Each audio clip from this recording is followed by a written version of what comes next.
Alors, faudra voir si les favoris de l'extérieur sauront profiter du départ. Mais là, regarde Villauer! Et ce sera un très bon départ. 2 secondes et voilà Thomas Villauer qui vole le départ avec Unfinished Business.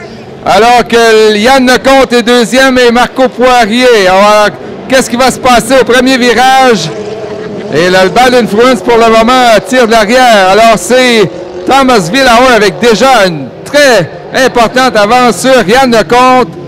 Et Thomas Diabo là, qui est dépassé là, par de l'autre côté. C'est Doug Rapp dans le Bad Doug Rapp, oui. Lui qui, vraiment, à l'extérieur, ne lui a pas souri. Semble qu'il s'approchera de la meute, peut-être s'approcher également de l'intérieur du parcours, là, avoir un corridor plus favorable pour son embarcation. Alors, Yann Lecomte, lui, gagne de l'espace là sur Thomas Villauer. Le CS28 de Yann Lecomte. Maintenant, dans son sillon. Alors que Poirier est troisième, bien ça pourrait être intéressant jusqu'à la fin. C'est plutôt Poirier qui était troisième. Douglas Rapp est vraiment bon quatrième. Alors il semble que sa séquence de victoire, là, elle est compromise là, dans le moment. Et Villauer qui a été très tardivement, là, s'est approché du corridor intérieur, a semblé causer quelques problèmes à Lecomte et ça lui a permis d'augmenter son avance. Et là, Lecomte quand même...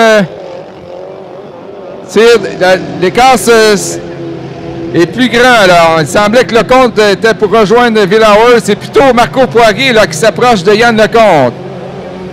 Alors que Douglas Rapp est quatrième. Suivi de Thomas Diabo et de Caroline Daou. Donc, c'est toujours en tête. L'Américain de Syracuse, New York, Thomas Villauer, Unfinished Business. Et... Lecomte est quand même 5 à 6 longueurs. Villauer est à sa portée. Oui, on a vu Villauer dans le virage, là, rentre légèrement large et vient coller la dernière bouée du virage, fermer la porte à Lecomte. Alors, bonne stratégie pour l'Américain. Lecomte qui, lui, doit se contenter de le regarder passer. Ouais. La lutte la plus serrée, c'est pour 5e et 6e entre Thomas Diabo et Caroline Daou. Donc, les positions demeurent inchangées. Villauer, Lecomte et Poirier. Suivi de Douglas Rapp. Il y a à peu près la même distance entre les premiers, deuxième et troisième. Alors que Rapp est un peu plus loin en quatrième. On a vu des épreuves où on a vu des pilotes là, à la dernière minute là, connaître des regains de vie. Et là, c'est Lecomte s'approche encore une fois de Villauer. Il est à l'intérieur. Il avait joué le tour à Lemelin un peu plus tôt. Il était venu frotter son patin arrière là, vraiment dans les rétroviseurs. Et là, il semble s'approcher de Villauer tout juste à l'entrée des virages. Là, semble vraiment accélérer, être moins lent à lâcher la pédale. Oui, il perd du terrain dans les virages. Yann Lecomte en regagne dans les droits. Et là, même... c'est un peu difficile à comprendre. Alors, sûrement que son moteur, son embarcation connaît des ratés dans les virages. Le CS28. Alors, on va compléter bientôt le 4e tour. On prépare le drapeau blanc pour signifier qu'il reste un tour à faire. Et pour l'instant, les positions restent les mêmes. C'est Thomas Villauer, suivi de Yann Lecomte, Marco Poirier et Douglas Rapp.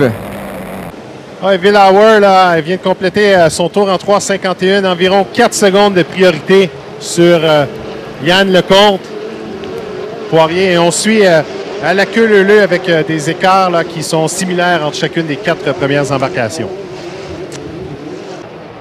Et on est à 4-10, donc on devrait avoir une épreuve là, moins rapide que la plupart qu'on a eu jusqu'à maintenant. Alors, c'est toujours Villauer, un demi-parcours. Unfinished Business.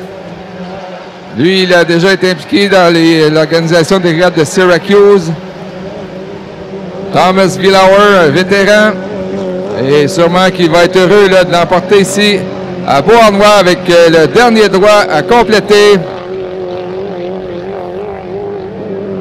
Et voilà, victoire de Thomas Villauer. Unfinished Business, et là, il a Il a fini sa business pour cette course-là. Il l'emporte sur Yann Lecomte, récupération Mario Hart, suivi du Nuovo Zebra de Marco Poirier. Et là, c'est la fin de la séquence de Douglas Trapp qui avait 5 victoires consécutives. Il doit se contenter de la 4e place.